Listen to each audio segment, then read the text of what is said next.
We have a joint task force going that's investigating the recent rash of carjackings in the city of St. Louis. At this time, there was multiple units, both with the police department and federal agencies, that were doing some surveillance. They actually were surveilling a vehicle that was taken in a carjacking. The gentleman that was driving that vehicle exited that vehicle and then entered this vehicle. This vehicle has been later determined to also be taken in a carjacking in South St. Louis in December. The occupants were covertly followed until they deployed tire deflation devices, at which time he fled, got to this intersection, violated the stop light, and was struck by a citizen who was going through the green electric signal, and it ended right here on the corner. How many people were in the car, and what's the injuries? 3 occupants. Everybody is stable that we know of. There are no critical injuries, and we will continue our investigation from there on their relationship to recent carjackings. Juveniles, adults? Right now, we believe it's 2 juveniles and an adult, but that has not been confirmed. Was there an officer injured? No. Are they males or females? Males.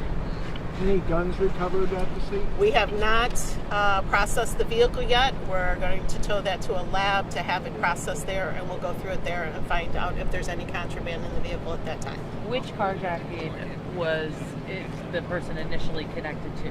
Obviously, we've had several over the last 48 We've hours. had several, and one of them is taken in a carjacking and might have been used in other carjackings. That's something I don't want to answer right now until we get deeper into this investigation. Is there anything you could say to encourage the public that just the fact that there's this joint federal local investigation underway, that you guys are on it and you're about to solve this wave of carjacking? We are doing the best we can with all the resources that we have at our disposal. It is our #1 priority right now, and we have all of our tactical units along with other agencies helping us with that. Do you have any indication of how many players there might be in the gangs that are taking these cars? You got 3 here. How many could there be? We do not know. All that's going to come out in interviews and investigations. What you said, 2 of these people are juveniles, one's an adult. Well, we haven't verified that. Okay, you think. Mhm. What happens next? We understand there's been some confusion over other juveniles that have been arrested or taken into custody by police. What can you tell the public that if they're out of the hospital, that they're not going to go back out on the street? We take those juveniles to our juvenile detention center and the booking center, and from there, the juvenile courts will make that determination. Is it out of your hands what happens to them? After they're delivered to juvenile court, that is where our process ends, and juvenile court process takes control. And 2 were confirmed juveniles, right? 2 were.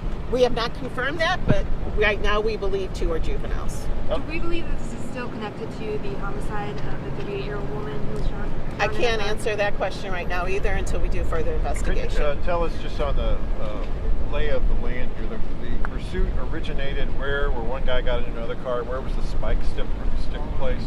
That is part of an investigation too. I don't mean to be rude about it, but right now there's a lot of details that we need to, it's been quick and we really need to find out, and we don't want to release information that may relate to other carjackings and vehicles. You generalize, was it in North St. So Louis? it was in this general vicinity. Sorry, you mentioned federal agencies. Can you expand on what federal agencies are assisting, trying to get a handle on this challenge?